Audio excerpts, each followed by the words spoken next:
Hello and welcome once again to the Impact Zone podcast. We are back once more to talk more TNA wrestling shenanigans.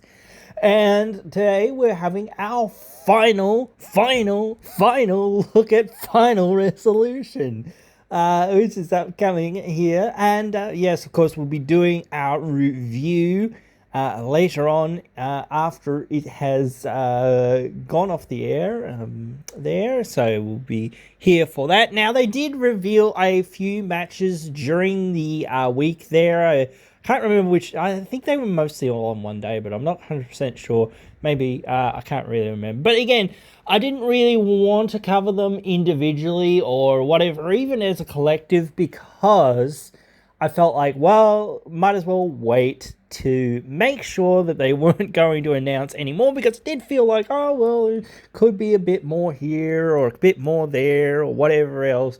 So I just wanted to wait until it was right before the show to make sure we got all of the things in to have a discussion about. Now, where are we going to start? I guess we'll start on the quote-unquote pre-show, the countdown, the buy-in, the lock-in, whatever you want to call it, show there. So, which one of these will we start with? Well, I guess I have least to kind of say about this match between Jonathan Gresham and Frankie Kazarian, mainly because we recently sort of found out that Jonathan Gresham is probably leaving TNA soon. Now, that's not 100% confirmed, but it is thought that he will be leaving along with Jordynne Grace. So, yeah, it's one of those things. It's just one of those things when we know these sorts of things are happening, it does hurt some things sometimes, because it's like, well, obviously you're not going to win too many big matches and whatnot, or this isn't a big match, but again, it's a match on a pay-per-view pre-show or whatever, but still, it's just one of those things. It's a match that's there, and you would be thinking, well, he's not going to win many of these matches, because it's like, well, what's the point in him winning these matches when he's, seemingly got his foot out the door? I don't know what he's going to do. I don't see him going to AEW because he had a bad experience over there, or Ring of Honor, because again, that, included his bad experience, whatnot. He might stay or re-sign with TNA, who knows, but it doesn't seem like that. I don't really see him going to WWE. I just don't see that he would fit into that system very well. I think he's a really, really great wrestler and has a lot of great attributes. And I do actually think his, octopus gimmick, his masked gimmick thing that he came out with a little while ago was really, really good.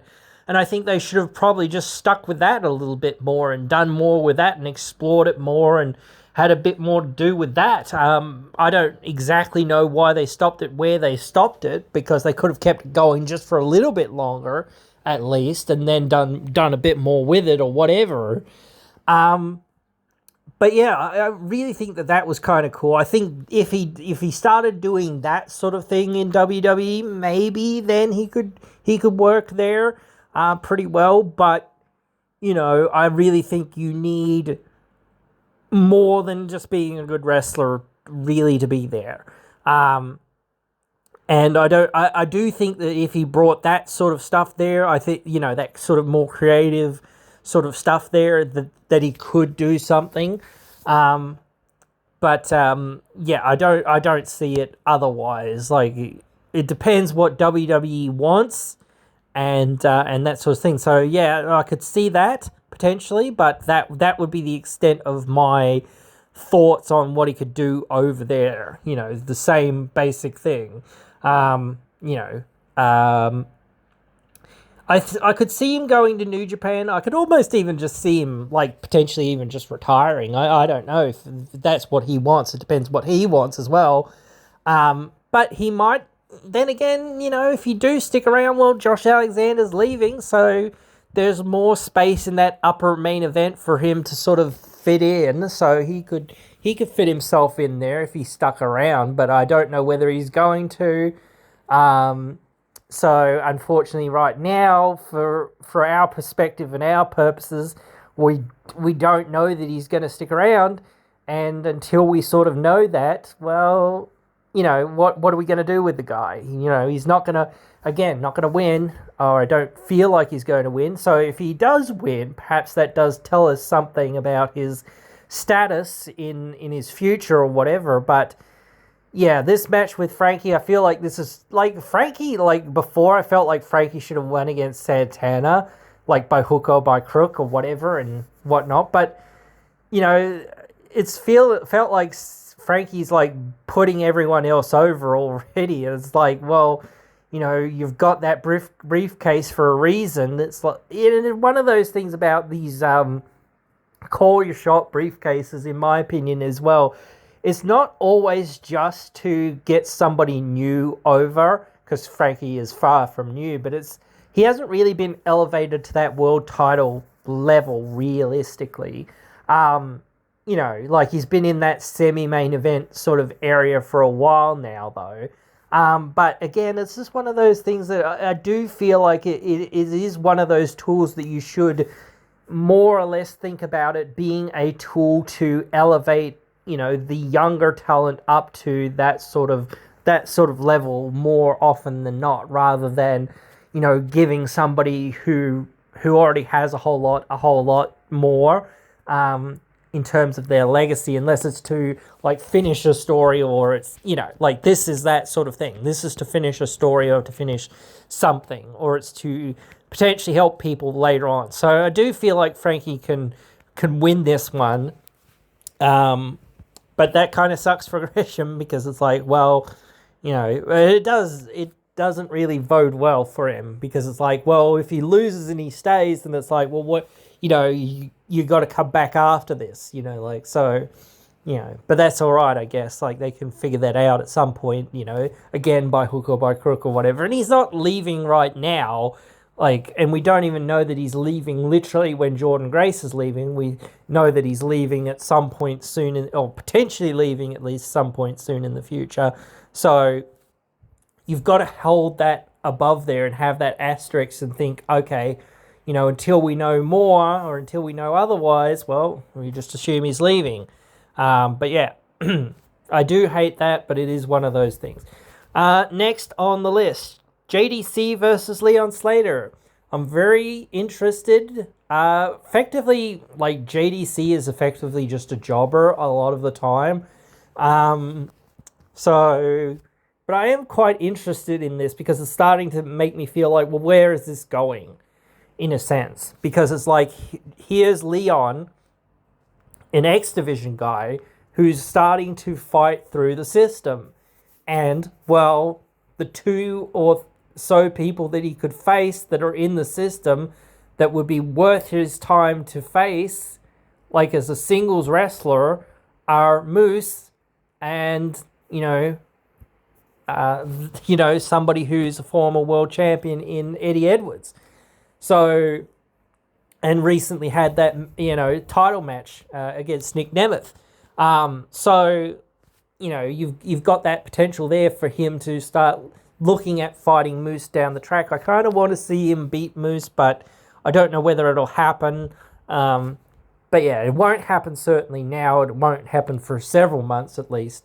But yeah, I do feel like Leon is probably winning this, because again, like, JDC is a pretty big jobber and everyone knows it, so it's like, well, it'll be a fine, like, both these will be fine matches. All these matches will be at least fine to good to great. There won't be any questions of that. But yeah, I do think that it's like, if you start saddling somebody like Leon as losing a match to somebody like JD who's basically just a jobber, it's like, well, that's, a bad look. If it is by hook or by crook, you can start doing other things with it again, but, you need to move that along pretty quickly into saying, okay, well, now he's going to get a win against this person or that person or whatever. And it's easier when it's like not the tag team guys or whatever. in some regards, because they've got to face, tag team wrestlers or whatever, and have got to be kept strong in that tag team role, more or less. So, but anyway, speaking of tag teams, we've got a 3 tag team match. I don't know what to call these, like triple threat tag team matches, I guess. But yeah, this is the Rascals versus PCO and Sami Callihan and Jake Something and Hammerstone. So yeah, this is kind of like a little exhibition style match, I guess. Like we've seen recently, Jake Something and Hammerstone get a win over the Hardys. So it kind of almost feel like, they might be grooming Hammerstone and Something for a win, just so that they can, face the Hardys at some point in the future. It's nice to see that Hammerstone wasn't too injured from that moment. I think it was at Turning Point there in that match that they had there. But yes, I think he took a couple of weeks off or whatever it was. But then again, he was in the match still and still doing stuff in the match. Just a lot more gingerly than what he would perhaps normally do. But yeah, I do kind of feel like Hammerstone and Something could be winning this one. They're the only sort of heel team that's in this. So you could start thinking that they're starting to build more momentum. Again, not impossible that they could face some of the other teams, but it's like, well, Callahan and PCO are just kind of a thrown together team that's, just kind of there, and, they're doing something, but not a lot. I'm still really interested in what 23 is. So I'm sure that'll play into this in some form or fashion, or even afterwards, perhaps. So we'll have to wait and see more on that 23 business. So it does start to make it feel like, though, when you start putting it in this position, that it's like, instead of being something that is just a thing, that it is literally a tag team. So, if you started putting it somewhere else and you started saying, oh, here and there or whatever else in some other match or in some other moments, like, oh, yes, it's something else. It's not just this tag team thing. But when you start to tie it to 2 wrestlers or a team or whatever specifically, it starts to feel like, oh, yeah, this is a tag team of some sort. So, but yeah, 23, don't know. Still have to wait and see what 23 is all about. We'll see. More stuff here. Ace Austin versus Trent Seven. Now, I kind of want to put my money on Trent Seven, because I feel like he needs big wins so that he could try to face Nick Nemeth in the future, down the road. But I don't know that he's going to be the next person to face Nick Nemeth. But then again, it's really hard to sort of pick out anyone else. Again, when you start talking about that fatal 4-way match for the number 1 contendership, it's like, well, that's going to be the next person. But it's like, well, you still need other people to be on the ball and sort of in the space of like challenging these people. So I don't know if they continue to go down that route, though. This is where I feel like it is. Like, if Nick Nemeth is still the babyface and he hasn't turned heel, or we haven't found out more about his relationship with John Layfield or whatever is going on there, it's like, well, at a certain point, we've got to start looking at, like, well, who else is there for you to fight? And you've got to start building up some of these other guys for him to fight. So then again, you could kind of look at the match with Leon Slater the other way. Like I said before, where I thought Frankie Kazarian is probably winning there, because I felt like, oh, well, he's probably getting built up as well to face Nick Nemeth at some point down the road. You could say that about JDC. He's looking to face Nick Nemeth sometime down the road, perhaps. But yeah, I don't really know. It's really tough there. I feel like Austin is almost like not treading water, but he's almost treading water with the fact that, he is, without his tag team partner. So now they're trying to find things for him to do. So I think like maybe putting him back into that X Division title picture is probably the best thing to do. I think he was in that number one contendership, pretty sure. Yeah. But yeah, like just putting him back into that space again, gives somebody for Moose to face. You know, and yeah, keeps the ball rolling in multiple ways. But again, it's tough to sort of keep everything going because it's like he needs him to go and do something else and then face somebody else in that X Division so that he can sort of face Moose later or whatever. But yeah, I think this is the last one that is something that I don't think they had on the card originally there, that they recently announced. I know they announced a bunch of matches in there, so. But Jordynne Grace versus Rosemary, and this has kind of been on the table or on the cards for a while. We saw their match before. It was pretty darn good. It was really cooking until it got interrupted. So I feel like their match here will be just as good, if not better, because it will, actually have a finish. I do feel like Jordan's probably losing. I kind of feel like she should be in a big position at Genesis because it's like that's her home state, but it's like, well, I don't know. It's really, really tough because it's like, well, yeah, what are you going to do? Because like it's like, again, she's probably leaving, and again, it's like always these probably things. So again, you've got to put that asterisk over somebody and say, well, they're probably on their way out until we know different, or until we see something in this match that kind of tells us the opposite.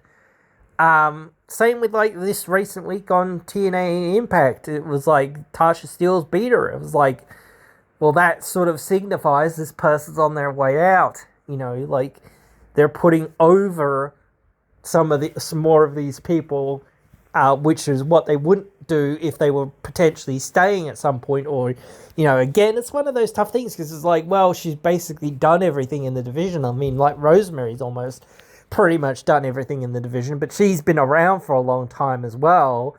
But she's always found something else to kind of do. She's always found more ways to evolve her character and do more things and sort of explore more stuff that she could do out there and that sort of thing. So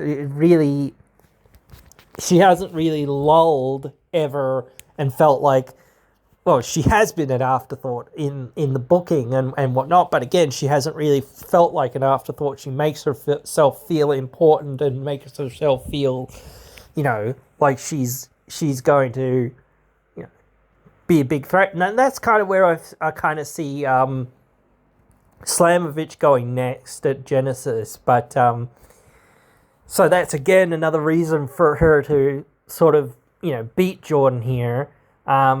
So I'm just starting to wonder, well, what are they going to do with Jordynne, to sort of round her out or whatever, to have her sort of last stand. As I said, I really want Kyle and King to be back.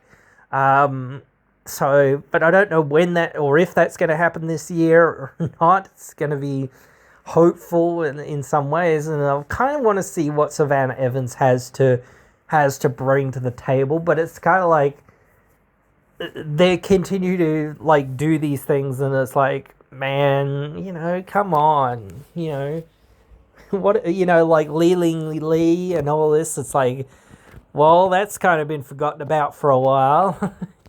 Even though that she's signed and whatnot, it's like, oh, well, what happened with that? Like, just because there's a lot going on, and I get that, but again, it's like, well, you've got to make time. You've got to find the space to try to do these things. But yeah, it's always difficult because you've only got 2 hours or whatever to work with. But then again, it's like, well, sometimes you feel like some of these matches, they're a bit short, and some matches are, a bit long, for what they are or whatever. but again, it's tough to say, isn't it? So it's just one of those things. But yes, I also think that they had revealed recently an update for the upcoming TNA tapings. But can I find... Ah, here we go. I have found it. So, Ryan Nemeth versus Rhino. That's interesting. Very interesting, because Ryan Nemeth hasn't been on the show very much. Just by the proxy of the fact that he's effectively facing Rhino, who's basically retired and effectively a jobber most of the time, I would say that Ryan Nemeth is winning that match. But I don't know what implications that has. We have a 8-woman tag match here. Marsha Slamovich, Jordan Grace, and Spitfire versus Rosemary, Steels, Ash, and Hella by Elegance. So that'll be after the final resolution. So again, they're probably trying to stick Marsha with Rosemary more so after this. Though she's trying to finish her rivalry with Steels, and maybe they'll try to put Jordan with Steels again. We've seen that a lot, but this would be like the final combination of it. That could be something, I don't know. And they're obviously trying to do this thing between Marsha and the Elegance duo and Spitfire. So I just kind of wish they'd friggin' have just a friggin' tag team match already and get it over and done with, but whatever.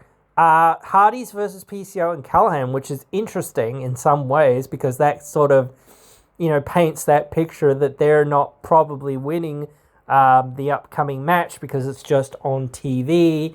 So it is what it is. There's a very big match with an absolute domino number of wrestlers here. 1, 2, 3, 4, 5, 6, 7, 8, 9, 10, 20 person tag team match, it looks like. So yeah, this looks crazy. Eric Young, Jake Something, Ryan Nemeth, the Rascals, Steve Macklin, AJ Francis, the Laredo Kid, Savannah Evans, and what's his name? Casey Navarro versus Joe Hendry, Eddie Edwards, Moose, Alicia Edwards, Alicia and Eddie Edwards, Brian Myers, Leon Slater, JDC, the Good Hands, and Trent Seven. So, that's going to be chaos, absolute chaos. Unless it's like something just promotional. It doesn't look like it. It looks like a proper match or whatever. So, but or it's just saying they're all going to be in action. I don't know. But it's like, that's a lot of people there that are going to be on this show. It's like, it's good to see that Savannah's on there somewhere, but it's like, who's she facing? She's facing Alicia? Like, what? That doesn't make any sense. Like, it makes no sense. I don't understand. But then again, maybe she's just facing someone else. Don't know. Anyway, we will continue to keep our eyes on it, as we'll do a review of the show once it's gone off air, or once I've been able to see the end of it. Been having problems with that of late, so we'll have to keep our mitts on the show as much as we can. And we'll see where we go from there, because it's always tough to sort of, without further context of starting to go, you know, well, where's this going? Well, we don't know until you start giving us those little carrots or those little seeds or those little, glimpses at something. Then you could start saying, well, maybe it's going this way, or maybe it's going that way, or what is this? What is that? Da, da, da, da. So yeah, but anyway, guys, it'll be a good fun time, and I hope you guys can tune in and enjoy it. And I hope you guys have, if you've tuned into this one, have enjoyed this one, and I hope you guys will join me again in the next one.